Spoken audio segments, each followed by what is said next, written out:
Amada familia, hoy tenemos nuestro encuentro con la palabra de Dios contenida en el Evangelio según Marcos, de allí el capítulo 9, desde el verso 30 hasta el verso 37, leyendo de la traducción de la Biblia Reina Valera contemporánea. Recibimos pues la palabra en nombre de Dios Padre, Dios Hijo, Dios Espíritu Santo. Amén. Cuando se fueron de allí, pasaron por Galilea. Pero Jesús no quería que nadie lo supiera porque estaba enseñando a sus discípulos.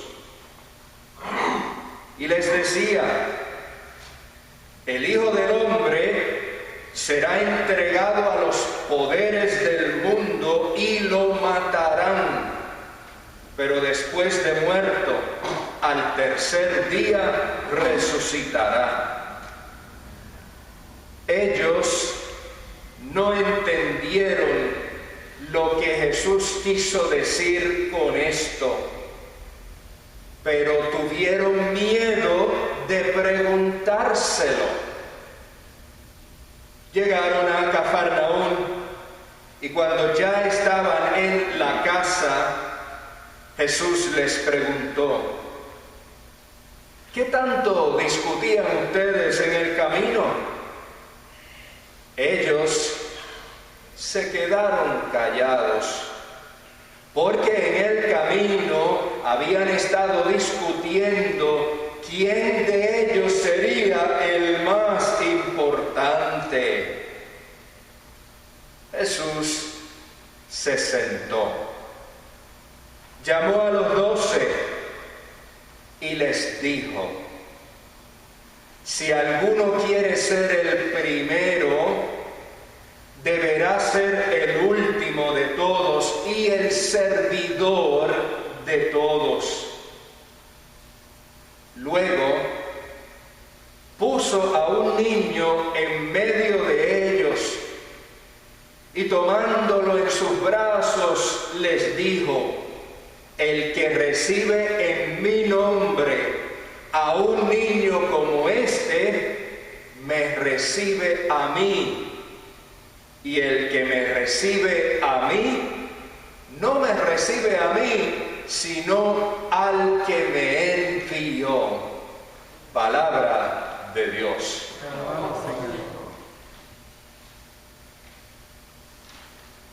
El pasaje bíblico que hoy nos inspira sigue al pasaje que leímos la semana anterior en la línea narrativa de Marcos. Haciendo un breve repaso, aquella narración culmina poniéndonos en contacto con la frase del Señor Jesús, del verso 34, capítulo 8: si alguno quiere seguirme, niéguese a sí mismo, tome su cruz y sígame.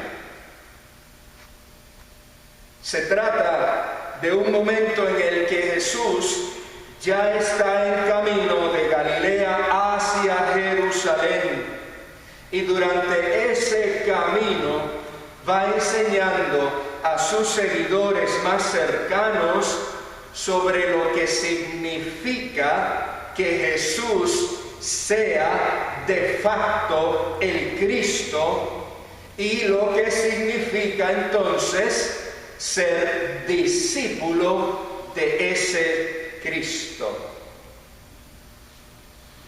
El Evangelio según Marcos nos cuenta de por lo menos 3 ocasiones en las que Jesús anuncia la dura experiencia de sufrimiento y violencia que le espera en Jerusalén. El texto que hoy consideramos constituye el segundo de esos tres anuncios. En otras palabras, no es la primera vez que los discípulos escuchan a Jesús hablar de esa manera y hablar de ese tema. Sin embargo, el narrador bíblico aquí hace una observación sobre la reacción de los discípulos ante ese anuncio. Y el narrador indica que ellos no entendieron lo que Jesús quiso decir con esto, no entendieron lo que Jesús quiso decir con esto, pero tuvieron miedo de preguntárselo. Y quiero llamar nuestra atención a que observemos con cuidado esa expresión. Tuvieron miedo de preguntarle. Miedo a Jesús. ¿Había alguna razón real para tenerle miedo a Jesús? Jesús no había maltratado a nadie. Jesús no había maltratado a nadie que le hiciera una pregunta de clarificación.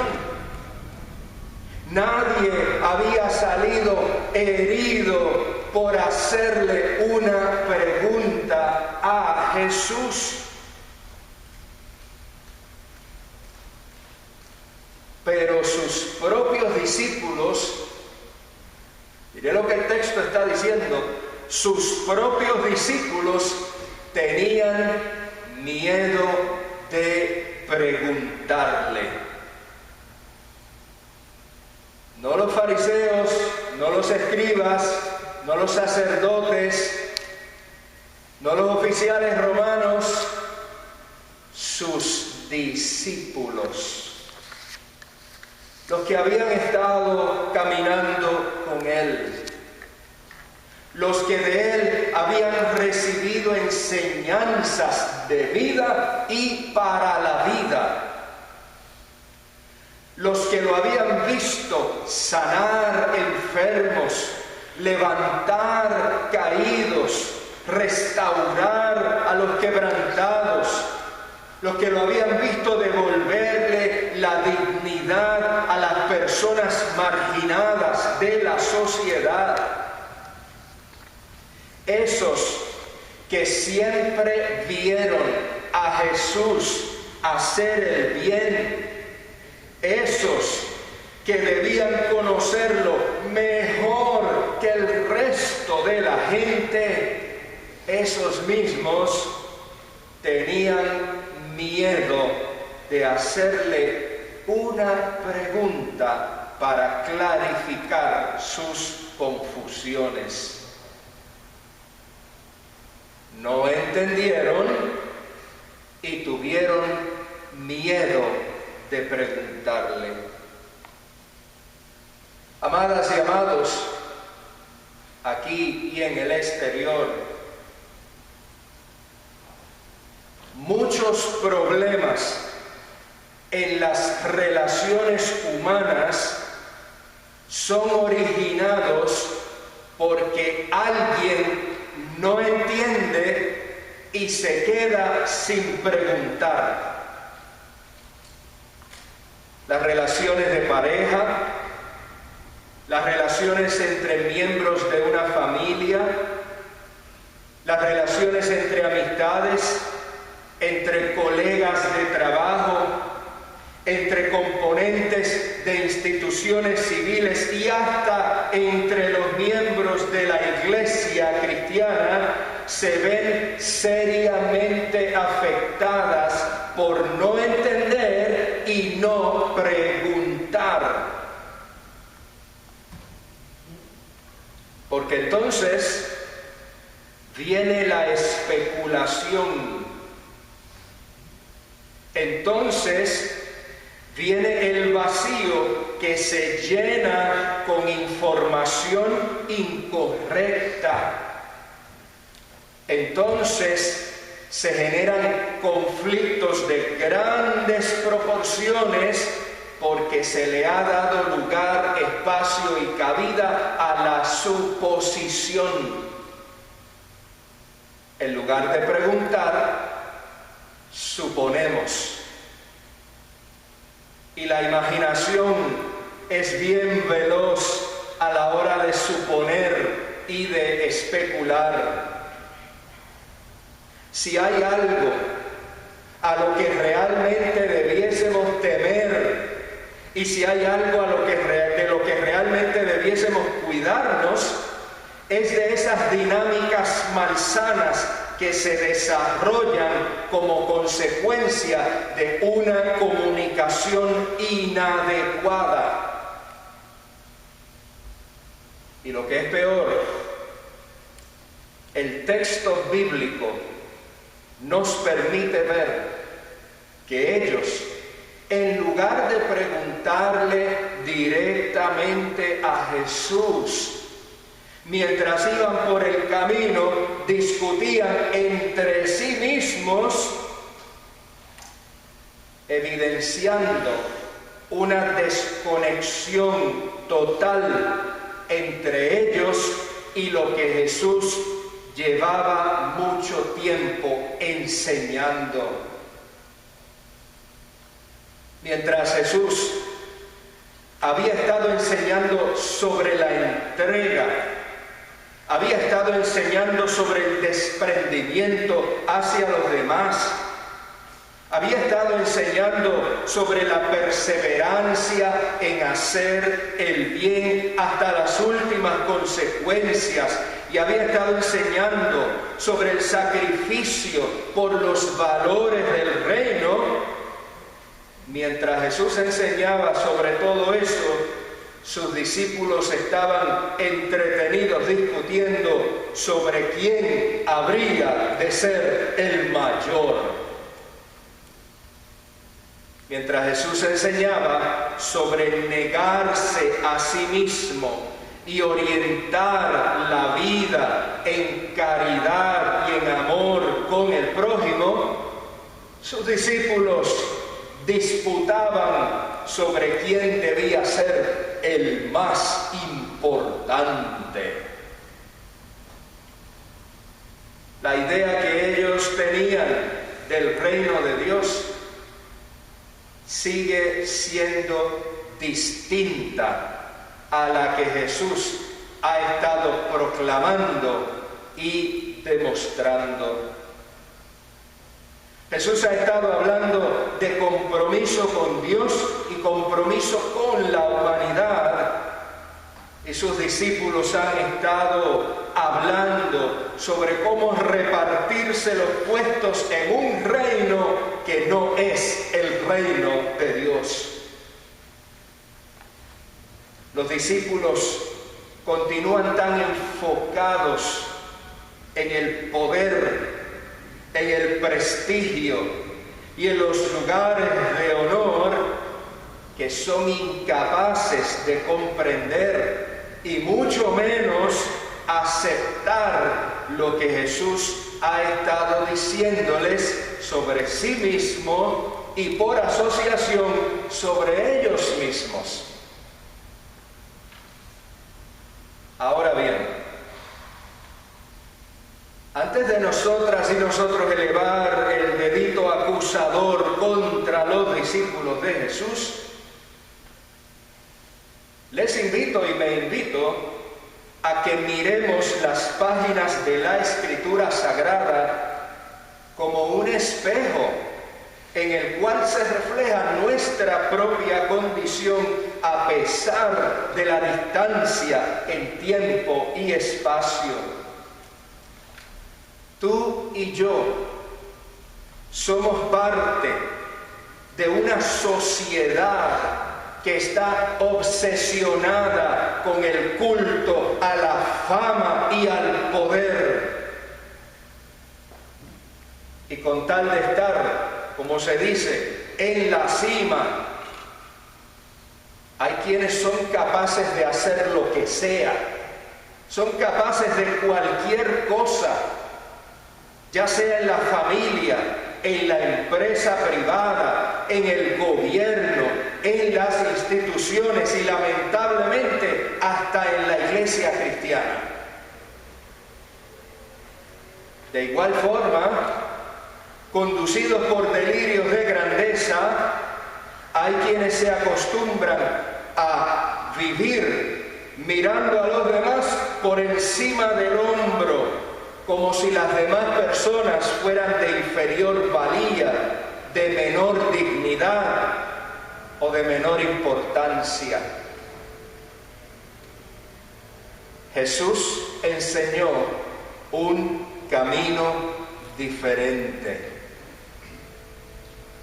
Jesús enseñó un camino diferente. Ante la insensatez de los discípulos, ¿qué hizo Jesús allí? Jesús colocó, fíjense lo que decía el pasaje, colocó en medio de ellos a un niño y lo tomó en sus brazos, que se puede traducir también como que lo abrazó. Puso en medio de ellos a un niño y lo abrazó. Y no vayamos a resbalar en la idea romantizada del tema de la inocencia y la ternura en la niñez, porque eso no es lo que se está planteando allí. En el momento histórico que eso está ocurriendo, las implicaciones del ejemplo que Jesús ofrece son mucho más profundas que eso.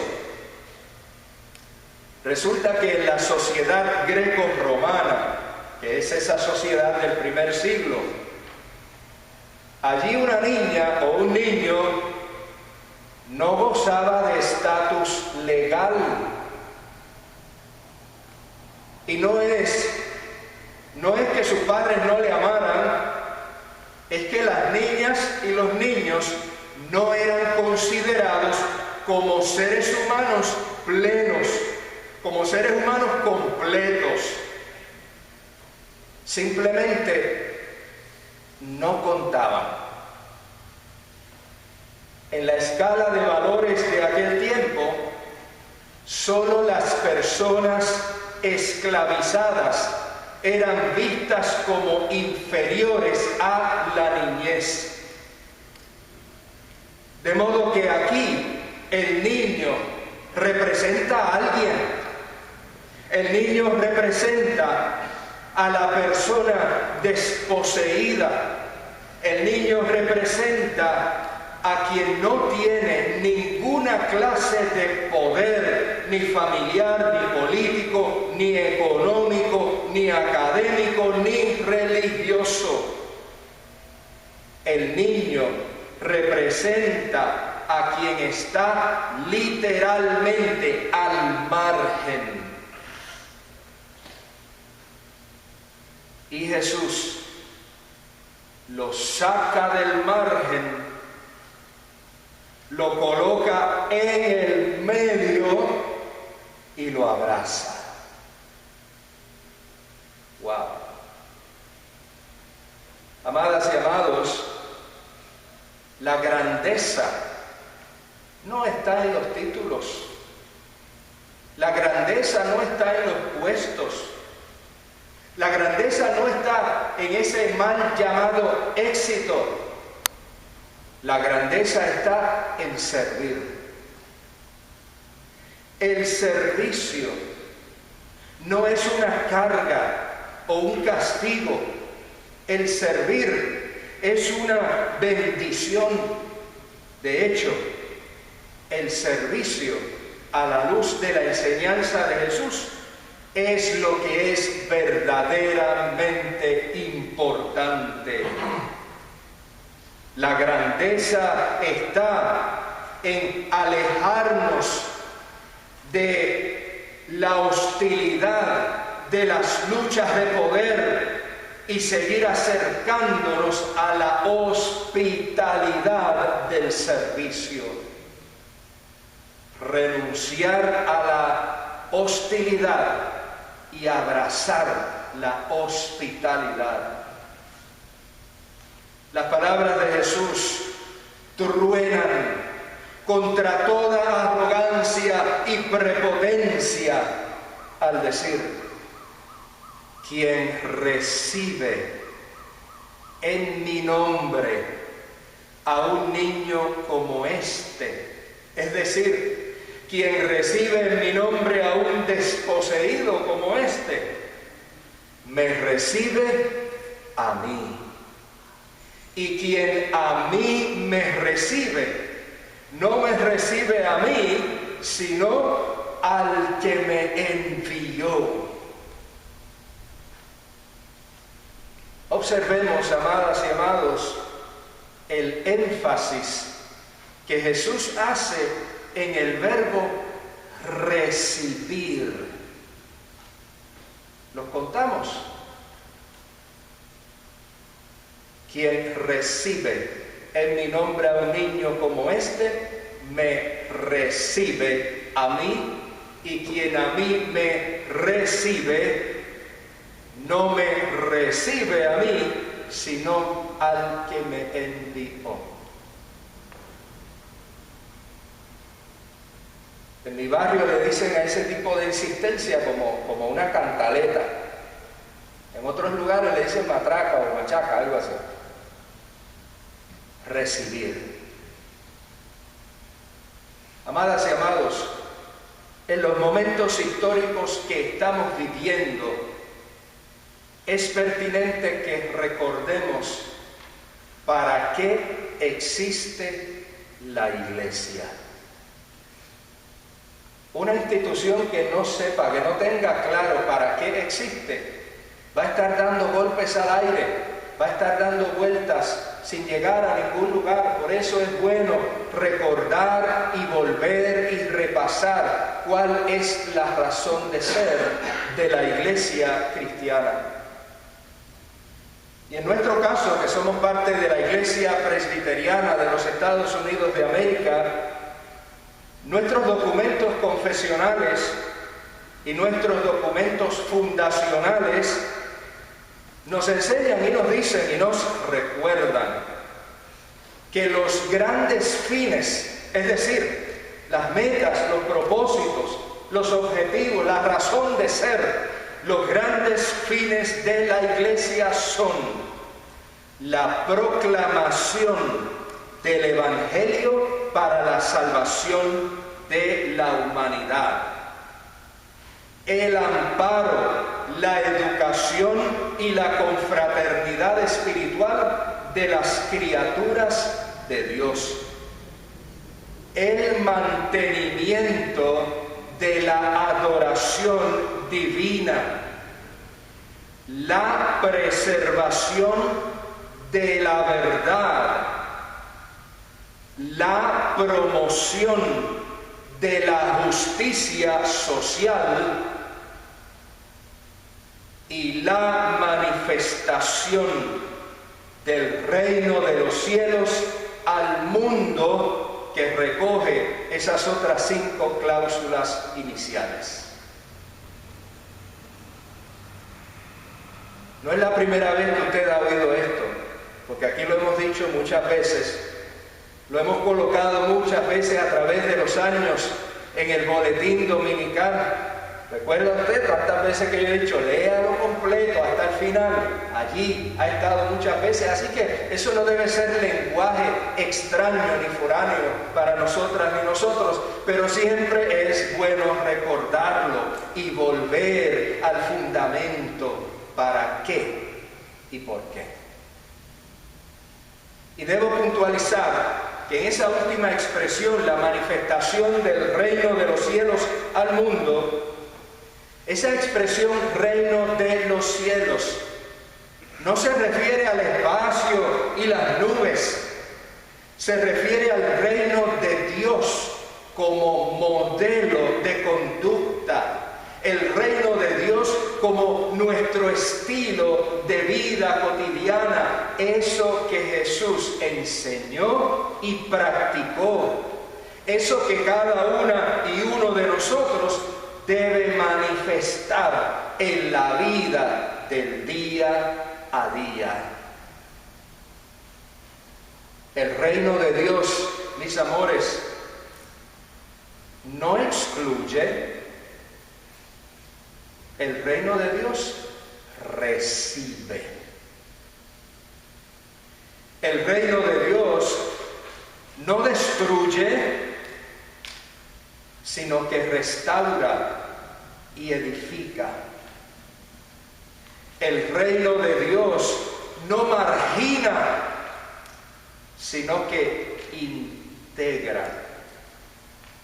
El reino de Dios no rechaza, sino que acoge y abraza. El reino de Dios no menosprecia, sino que valora. El reino de Dios no divide, sino que reconcilia. El reino de Dios no muestra hostilidad, sino que brinda hospitalidad. Recibe. Quien recibe en mi nombre, dijo Jesús. Amada iglesia, Jesús puede reclamar que nosotras y nosotros, sus discípulos, recibamos a los rechazados de la tierra porque Él nos recibió primero. Jesús extendió sus brazos en la cruz para manifestar públicamente el abrazo del reino de Dios. Y si tú y yo entendemos lo que para el Señor implicó tomar la cruz, no podremos hacer otra cosa que vivir en gratitud constante y ofrecer a otras personas el mismo trato que del Señor hemos recibido. Soli Deo